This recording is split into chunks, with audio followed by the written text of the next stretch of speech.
Ja põnevus on juba keritud nii kõrgele, et lähevad juba mõtted peas sassi. Tahaks juba ette tänada Helen Sildnat, kelle vahendusel me oleme temakuid ikkagi kosmopoliit, oleme saanud kätte inimese, kellega me oleme üritanud luua kontakti juba aastaid, aga hoian veel natukene saladuses, kes on meie selle nädala topis number 1 ja loen ette siis kõigepealt uudise. Ja siis loodame, et meie topis on ka telefoni otsas.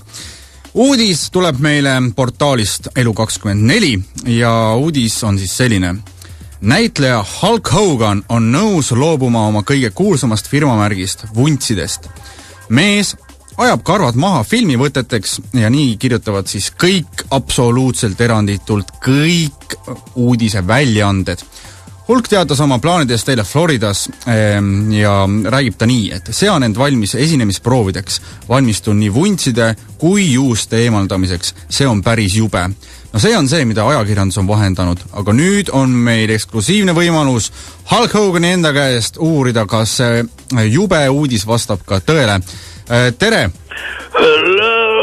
Hello, Hulk! Hulk, ja tere hommikust! Tere hommikust!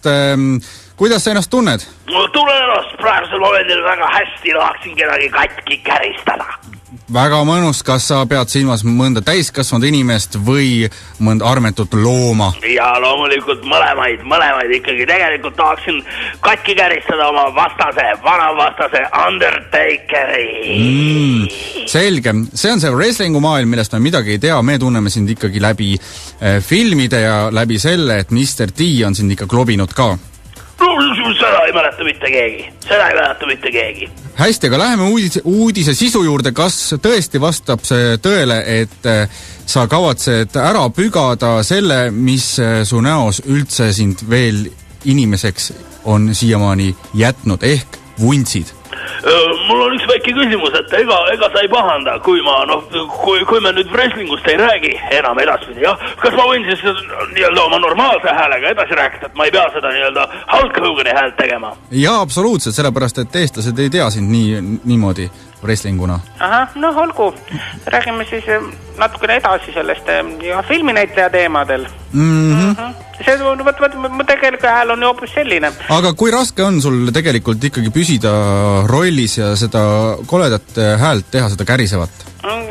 No tegelikult ei ole väga raske, aga see on väga väsitav. Et kas sa mäletad, kui minust oli see tõsielusari minu tütrest, ja kus siis näitas, kuidas ma koeraga istusin diivani peal ja tütar muidugi käis ja siblis ja igavene jama oli, eks? Jah, mäletad? No vot, see oli raske. Aga nüüd nagu ei ole, et ma wrestlingu teemat väga enam ei aja, et olen üle 70-aastane mees ka, et kaua sa lased ennast nendel poistel klobida. Et sinikad hakkasid üle viskama, nüüd siis teen filme. Jah, aga mind kutsuti siis esimesse filmirolli ja see on tõepoolest Politseiakadeemia uus versioon, mis nüüd välja hakkab tulema. Kas esimesest või teisest osast? Teisest osast hakkab. See on nüüd siis see, kus oli see karjuv mees ka, jah? Ja võt seda sama karjuvat meest ma hakkangi mängima, see pisike evimees. Aga kuna on ajad siis mööda läinud ja ei ole siis nagu öeldakse nagu üks-ühele koopiaga tegu sellest Politseiakadeemia filmist, siis mina, Hulk Hogan, hakkan seal mängima siis sellist väikest kiilakat karjuvat meest, jah, aga karjun siis oma nagu mitte selle jämeda häälega, aga ikka jah, sellise, ütleme, ilusa häälega. Ilusa häälega, jah, väga hästi öeldud, ilusa häälega hakkan karjuma. Ja siis tehti mulle filmi produtsent muidugi on Tom Hanks, teate ise kõik seda meest, eks ju, ja tema ütles, et hea Hulk, kui tahad minu filmi tulla, siis vuntsid maha. Ja mitte ainult vuntsid, vaid juuksed. Juustega muidugi on nagu selles mõttes lihtne.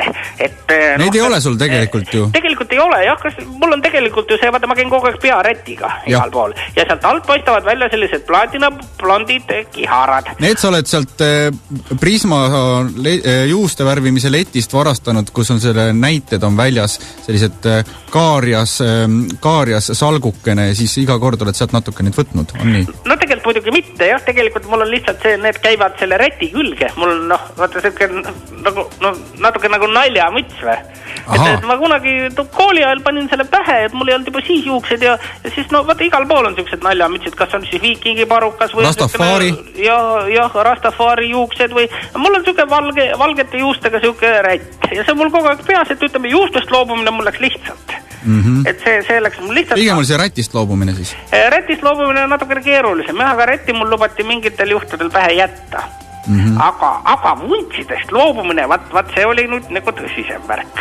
Aga mis selle põhjus on vuntsidest loobumine, sellepärast et kui oleme jälginud ikkagi seltskonnagaleriisid, siis on inimestel üldjoontes tänapäeval meestel on just nagu vunts justkui nagu tagasi tulnud moodi. Ma ise kahtlustan, et Tom Hanks on vaadake selline mees, kellel endal ei kasva habe. Indiaanlane. Minu alandamiseks jah, tegi siukse, tahab ka minust indiaanlast teha. Nii. Aga ütleme, mina oma pika elu jooksul olen ühe korra olen loobunud vuntsidest. Mis see sündmus võis olla? No sündmus oli siis, kui ikkagi läksid esimesse klassi.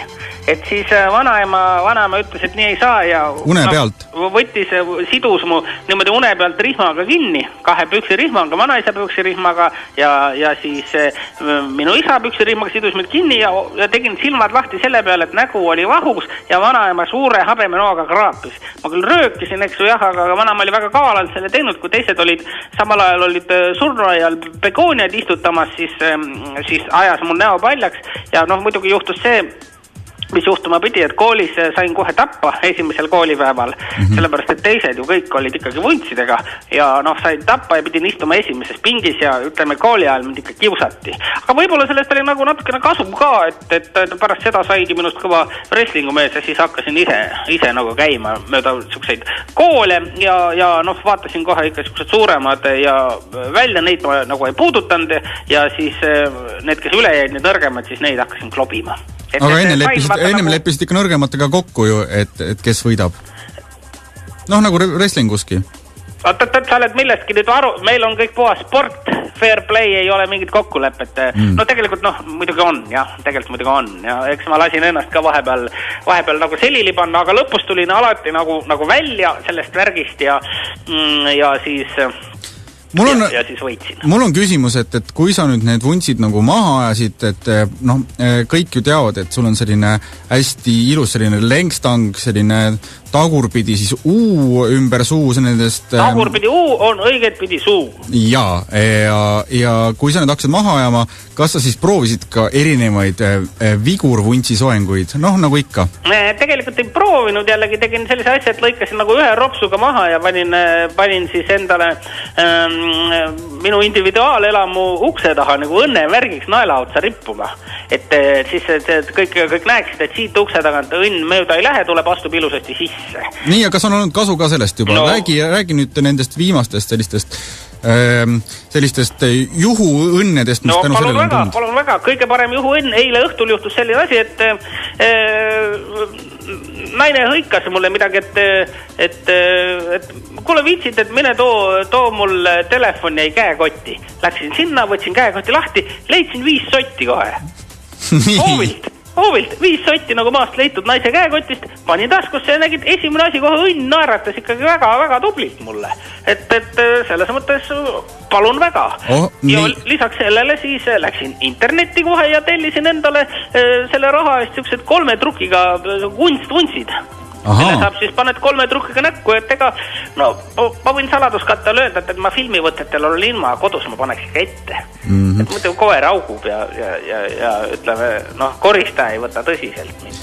Me saime sinuga intervju ainult, ütleme, üks argument või selline nõudmine oli, et me ikkagi sellest filmist räägiksime ka, et teha sellele filmile promo, et nagu me kõik teame, on siis Politseiakadeemia selline, ütleme, romantiline thriller ja alati ju iga filmi teeb vaadatavaks nii mees kui naissoole see, kui on siis sees ka selline armuliin ja kõik ju teame seda, et originaal Politseiakadeemia originaalversioon on 6-tunnine kõvade panotseenidega, et räägi siis sellest ka, et kes on sul selle naispartnerid seal filmis?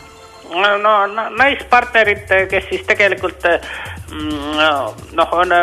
mäletate, esimeses filmis oli see hästi suur neeger. Nii. See hästi tugev. Highlander. Võis olla, ega mina neid Officer Hightower. Hightower. Seda Hightowerit nüüd hakkab Serena Williams mängima, tuntud naistennisist. Nii. Ja vaata siis meil tekib, kuna mina mängin sellist väikest kiirakat karjuvat meest ja siis Hightower on selline hästi suur neegerpolitseinik naine, siis meil tekib selline omavahel natuke väärastunud suhe, kui nii võib täitsa öelda. See on selline Tom Hanksi arusaam elust. Ega ma päris täpselt nagu ei mõista, et kes ja kuidas ja mis, aga mõned stseenid me oleme teinud, need on päris valusad olnud, seal on seda nuiatööd on olnud, kõva nuiatööd, aga me ikka rähkleme seal ka. Et see võib-olla ei ole väikestele lastele, aga natukene suurematele kõigile ikkagi nii-öelda see politseitöö köögi poolt näidata, seda me näitame ikkagi päris nagu mehiselt nii köögilaua peal, köögilaua all ja isegi külmkapis. Väike selline filmi spoiler ka, võib-olla sa said selle käsikirja kätte, et ütle ära. Tegelikult ei ole veel saanud, aga mulle saadeti siuke meili peale lühikokkuvõte. Aha. Mis seal kirjas oli, mitmendal sekundil siis läheb ju asjaks? No asjaks läheb 17. sekundil, kui siuke esimene laul on pihta hakanud ja tegelikult ma võin Beatlesite lauluga see asi kõik hakkab pihta. Millise? Love Me Do. Selle looga ja siis ma võin tegelikult juba ette ära öelda, et 4. minutil ma saan minu tegelaskuju nagu saab surma. Et selles mõttes on selline nagu kurva lõpuga film minu jaoks. Aga me jõuame selle 4 minutiga päris palju Serenaga siis. Serena siis filmi nimi muidugi Officer Hightower. Räägiks sinu tulevikust ka, et ilmselt sa siis kasvatad need vuntsid tagasi ja jääd filmindus meie rõõmuks nagu pikemalt, et mis on sul... Mul on veel pakkumisi tegelikult tehtud. Just, räägi. Ja mul on veel pakkumisi tehtud. Selline mees kuulus New Yorgi poeg nagu Woody Allen. Tema nüüd hakkab lavastama väikest eluloo filmi, mis on ka muidugi väikse, nagu öeldakse meil siin Ameerikas, twistiga. Ja see twistiga film hakkab olema sellisest meest nagu Judas Priesti lauljast Rob Halfordist, tema eluloo film. Ja mina hakkan mängima seda Rob Halfordi väikest naabrit. Tead teda? Mäletad seda lokkidega? See, kes on vasakut kätt naaber? Ei paremat kätt naaber, kui vaata ülevalt oled. No aga vasakul kätt on ka ju lokkidega? No vaat seda mängis teine, seda rolli ma ei saanud, ei maksa siin praegu hakata nuga haavas ringi keerama selles mõttes. Vaata, sellist olen näinud endale pikalt, olen oodanud seda filmikarjääri, aga tundub, et hakkab nagu looma, et momendil ei saa nagu kurta. Eestis on tegelikult väga elav filmitööstus, just meil tuli välja uus film nimega Umbkotid, siin tehakse nii dokumentaalfilme, draamat kui ka komöödiaid. Oled sa äkki suunanud pilguga Euroopasse ja äkki ootaksid ka meie tegijatelt pakkumisi? No muidugi ootan tegelikult, et kui see Helen Sildna mulle helistas, ma sain kohe aru, et tegu on filmiprodutsendiga. Ja siis ta kutsus mind, teil pidi olema siin väga hea selline filmiüritus, Tallinn Music Week, et selline muusikafilmide üritust. Ma hea meelega mängin teisi, ma olen ise musa fänn kõva. Mängid pilli ka? No ikka mängin, jah. Milliseid? No viimasel ajal nagu odavama otsa pille, et nagu pole nagu nii palju sisse tulnud, et...